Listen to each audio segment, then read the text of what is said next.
રાત્રે કેવી રીતે સૂવું? એક રાત્રે સૂતી વખતે ભીના પગે સૂવું નહીં. જો પગને કોરા કરીને સૂશો તો લક્ષ્મીજીની પ્રાપ્તિ થશે. 2. રાત્રે સૂતા પહેલા મોઢામાંથી પાન, મુખવાસ, સોપારી કાઢીને પછી સૂવું.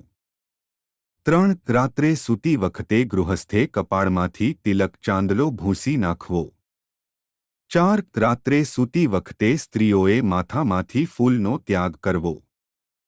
5. રાત્રે સૂતી વખતે પુરુષે માથે પાઘડી, ટોપી પહેરીને સૂવું નહીં. 6. બધી જ ઋતુમાં દિવસે સૂવું નિષેધ છે. પરંતુ ગ્રીષ્મ ઋતુમાં દિવસે સૂવું નિષેધ નથી. 7. હંમેશા પૂર્વ અને દક્ષિણ બાજુ માથું રાખી સૂવું જોઈએ. 8. ઉત્તર બાજુ માથું રાખીને સૂવાથી આયુષ્ય, ઉંમર ઓછી થાય છે અને પશ્ચિમ બાજુ માથું રાખીને સૂવાથી શરીરમાં રોગ ઉત્પન્ન થાય છે. 9. પૂર્વ બાજુ માથું રાખીને સૂવાથી વિદ્યા પ્રાપ્ત થાય છે. અને દક્ષિણ બાજુ માથું રાખીને સૂવાથી આયુષ્ય, ઉંમર વધે છે અને ધનની પ્રાપ્તિ થાય છે.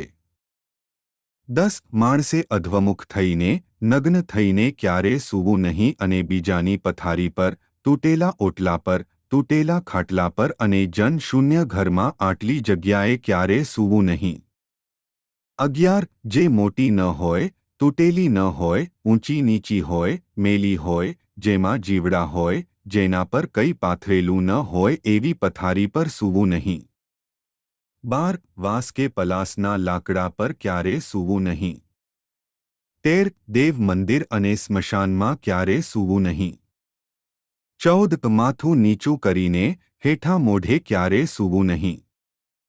15. અંધારામાં ક્યારે સૂવું નહીં.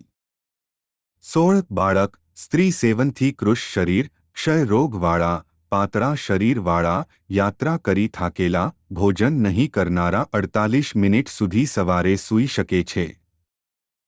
17. જેમને રાત્રિએ જાગરણ કર્યું હોય એ સવારે જેટલું જાગરણ કર્યું હોય એનાથી અડધું સૂઈ શકે છે. 18. રાત્રિના પહેલા અને પાછલા ભાગમાં સૂવું નહીં. 19. રાત્રે પહેલો અને ચોથો પહોર છોડીને બીજા અને ત્રીજા પહોરમાં સૂવું ઉત્તમ છે. 20. દિવસે અને સંધ્યાના સમયે જે સૂવે છે એ રોગી અને દરિદ્ર બને છે. 21. જેને સૂતા સૂતા જ સૂર્યોદય અને સૂર્યાસ્ત થઈ જાય એ મહાપાપનો ભાગીદાર બને છે.